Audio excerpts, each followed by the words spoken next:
So, hello everyone, myself Pooja Bua on this third day of SEM 2 presentation from the paper number 108, the American Literature. I choose the topic The Tragic Flaw in the Play Long Day's Journey into Night by Eugene O'Neill. And also, I describe some other points like unities and hamartia too. Here are my personal information, and let's see about the author of this play, Eugene O'Neill. Eugene Gladstone O'Neill, known by his short name Eugene O'Neill, was born on October 16, 1888 in New York and died on November 27, 1953 in Boston. O'Neill was born in a hotel, the Barrett House at Broadway and 43rd Street on what was then a Longacre Square. Now,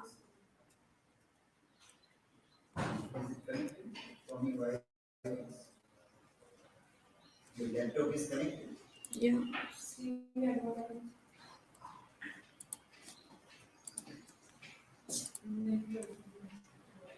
Of course it is.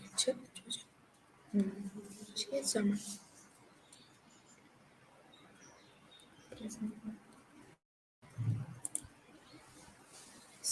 That is connected. It is on. Yes, Your yes. that is on. So you can continue. There is backup there.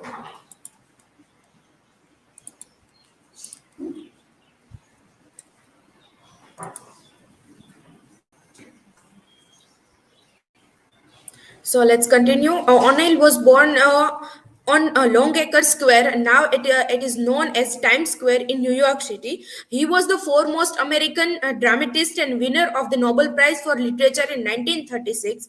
He was the son of Irish immigrant actor James O'Neill and Mary Allen. Who was also of Irish descent.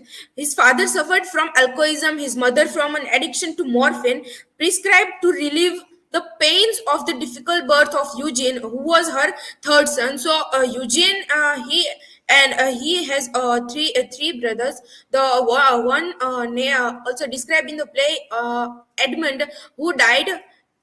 It is like autobiographical play because his real life story also describable in this play. His father suffered from alcoholism and mother from morphine. Now, let's see something about Eugene O'Neill's married life, who also can be a cause of his writing and impact on this play. Eugene O'Neill was a famous person who lived in Point Pleasant. He married a woman named Agnes Bolton, who was from the town. During the winter of 1980 and 1990, they lived in a house owned by Agnes' parents. Eugene was bored, but he did manage to finish writing a play called Chris Christopherson, which later became Anna Christie. 7 years later, Eugene and Agnes got divorced, and Agnes moved back to Point Pleasant with their own two children, Shan and Una. Una later married Charlie Chaplin. O'Neill abandoned Bolton and children for the actress Carlette Monetry. O'Neill and Carlette married less than a month after officially divorced his previous wife, Bolton. Now, Long Day's Journey into Night play. It is a play, a drama divided into four acts by Eugene O'Neill. And this drama divided into four acts, it is in a one day, but it is like a whole day, morning, evening, and late night. This drama was written between 1939 and 41 and produced and published posthumously in 1956. The play is considered as an American masterpiece and was awarded a Pulitzer Prize in 1957. This play is a semi-autobiographical work but didn't reflect the writer's personality directly in this play. He was as a he played role Edmund in this play. His personality reflects in the character of Edmund, but he described himself as a dead person. This play is driven by the main five characters: James Tyrone, Mary Tyrone, Jamie Tyrone, Edmund Tyrone, and Kathleen. Kathleen is a maid in their house, and a person who died named Edmund in real life. But in this play, this writer O'Neill himself declared death in him.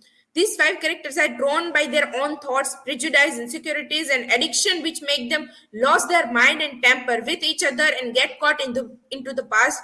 And cause of this tragic flaw happen in this play. Let's see how. Tragic flow, if you see a particular definition, tragic flow is a flow in a character that brings about the downfall of the hero of the tragedy. How does a tragic flow work in this play if the downfall of the hero of a tragedy? So normally by the definition we can see that tragic flow is a reason for the tragic ending of the characters in the play, but with that there are also some other factors called guiltiness, past mistakes, etc., that also can be a cause of tragic flow. Mary is the central victim of the tragic flow because she got addiction of morphine and lost in her past. Of course, if we see philosophically, of course, there isn't any death in this play shown directly, but the way Mary, in the after the end of the play, she wants to live in past, it is considered as a death, because who cannot live in the present full-mindedly can be a dead person. To be addicted and consumption of alcohol also reason behind it. Caused by addiction, one can find a way to escape from the past, as we see that a person who was addicted or who is addicted with the alcohol cannot live in present. Now, starting and ending of the play, how it differentiates with each other. So, starting and ending are also interesting to notice how it paints this play tragically. Play starts with a lively and healthy talk between the tyrant family, everyone talking with each other and without any grudges. But we also notice a little glimpse of hate into mind of Jamie. But there is also hope too that this play is not tragic; it's happy. But in the end part of the play, unlike starting, there we can see terror, fear, tension, disaster, and somewhere depression in Mary's mind too. Now see Hamasha in the play, how it helped tragedy to run in this play. The concept of Hamasha is central to Greek tragedy and refers to a tragic flow or mistake take that ultimately leads to the downfall of the protagonist. In Long Day's Journey into Night, each member of Tyrant family has their own Hamasha that contributes to the family's dysfunction. Now, let's see the patriarchal character of this family, James Tyrant, is haunted by his past mistake and struggle and guilt and regret. What is his mistake he made? He described that he was guiltful and regretful because in past he forcing his wife Mary to undergo a cheap treatment for her addiction and not paying her much money, and cause of that Edmund also think that the cause of my mother's situation, death of my brother, and of my tuberculosis also a reason my father, cause he paid cheap treatment. Mary Tyrant, James' wife, is addicted to morphine and is unable to overcome her dependence. Her hamasha is her desire to escape from the harsh realities of her life, including her husband's identity, infidelity, and her own illness. As we see from starting, how she acted very lively, talk with their children, but in the end, she did not recognize that their son and her husband.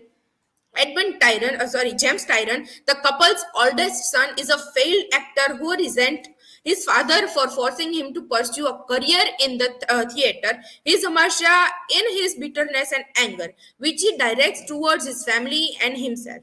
Edmund Tyrant, the youngest son and considered as the uh, writer of this play, is an inspiring writer also in this play, who is suffering from tuberculosis. His hamasha in his romantic idealism, which leads him to believe that he can overcome his illness and achieve his dreams despite the harsh realities of his life. Why from this all of this character, the character of Edmund can be seen as a hope.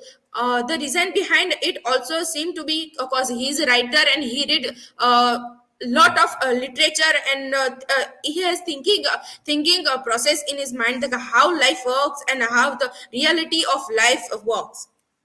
Now let's see the three unities by Aristotle, that this tragic play defined in these unities or not. So the first one, the unity of time. In this long day's journey into night, the events of the play take place over the course of single day, as we see morning to late night. So this can be others to the unity of time, because the unity is stated by Aristotle. It's the event of play should take place within a single day. The second is unity of place. This unity requires that events of play takes in a single location. As we see, this whole play takes place in entirely within the tyrant's family summer, so it also can be adheres to the unity of place. But the unity of action, this unity states the play should have a single focus, a plot with a clear beginning. But in this play, it is not clear that how individual problems and dysfunction dynamic is of their relationship. There are lots of confusion in relationship. They are in their own mind and function as their one as their thing, that how it is a work. The play does not have the conventional plot structure with a clear resolution and or conclusion. So in this regard, it is not devised from the unity of action. So it follows two unities, the unities of time and unity of place. But there is a little problem in unity of action described by Aristotle. Now the view of Dwight MacDonald on this play. To describe the play, he uses this word. 6 years ago, I watched a play on Broadway that I found boring and tiring. The play was too focused on showing life as it is, without an interesting or strange twist. I even fall asleep a few times. However, as the play went on, I started to care about the problems and solution of Tyrant family. By the end of the play, I was so invested in the story that I have would been happy to watch another 3 more hours. So somewhere he got interested in this play. From starting, we feel a little bit boring, but in the end, we think in our mind that how the story is gonna take place and what will happen next. O'Neill's has a tale that is of crucial importance of him personally. The story of his own family compressed into a day and night in the seaside cottage in New London in the year 1912.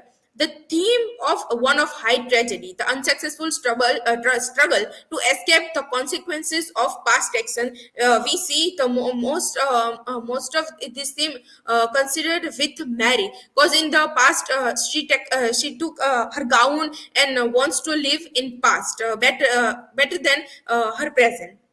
The mother's drug addiction was not caused by her own choices, but rather by her husband's decision to save money by hiring a low-cost doctor who prescribed morphine to ease the pain of her difficult childbirth. So the whole problem and whole cause of this Mary's addiction and everything are blamed on the main character of this play, James Tyrant. So in this scene, the husband is being punished for his own flaws, much like in a Shakespearean tragedy. Dwight MacDonald compared this tragedy also with Shakespearean tragedy. The flow of this play compared he with Shakespearean and Elizabethan tragedy. The youngest member of the Tyrant family, now O'Neill, was indirectly blamed for his mother's addiction because his parents, during their difficult times, would remind him that he was the reason why they had to endure the hardship of childbirth. If we see psychologically, it is a reason, not this youngest member, Edmund. If one of us are on this place of Edmund, we also think the same. So here are my work citation. Now I open for question.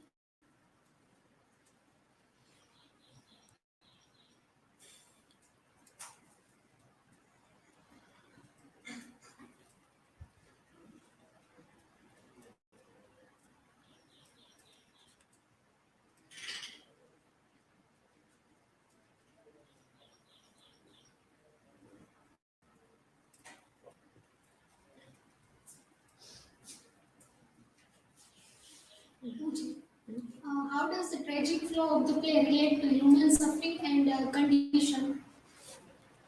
Tragic flow of the play relate to human suffering and condition. Now, tragic flow is a something is a cause of human suffering. It can be a theme or element or something which cause human suffering and human condition.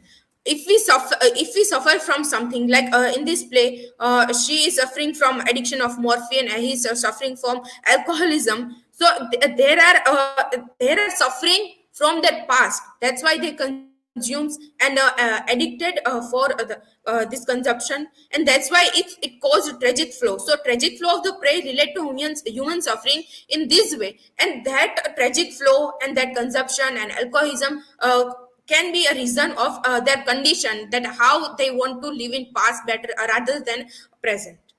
Thank you.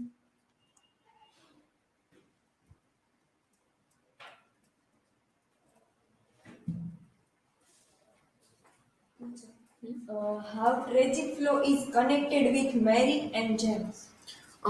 As I described in the slides, that the main character James, a patriarchal member of the family, and Mary, they have their own past.